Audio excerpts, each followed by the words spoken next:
78 anos, nacía aquí, sí, no daquela concello de Conxo, unha persoa que tivo grandes atrevementos na súa vida, unha persoa rebelde, transgresora, unha persoa que decidiu naqueles momentos escribir na nosa lingua, algo que era tremendamente rupturista, pioneiro, pero tamén decidiu defender os dereitos das mulleres nunha liña que non ten parangón en ningunha outra literatura europea naquela altura, que naquela altura, con tan só 21 anos, ano 1858, Rosalía de Castro dixese aquilo de que non acato o mandato dos meus iguais, creo que son do feitío, do meu feitío, creo que son da carne igual que a miña carne, por tanto, non acato ordes, non estou disposta a continuar sendo serva, non estou disposta a continuar sendo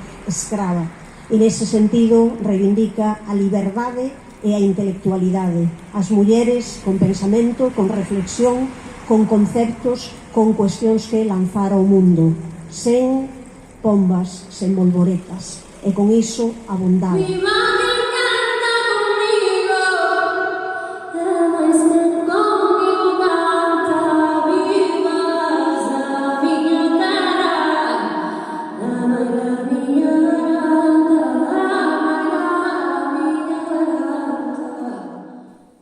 Nacín cando as plantas nacen, no mes das flores nacín, nunha alborada mainiña, nunha alborada de abril.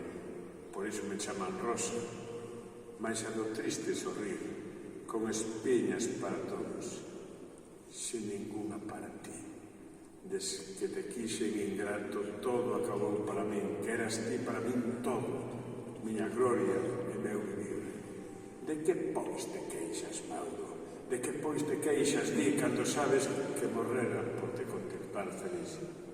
Duro cravo me cravaches, con ese teu maldecir, con ese teu pedir tolo que non sei que quer de min, pois dinche canto dar puide avariciosa de ti. O meu corazón che mando cunha chave para o abrir, nin eu teño máis que darche, nin ti máis que me pedir.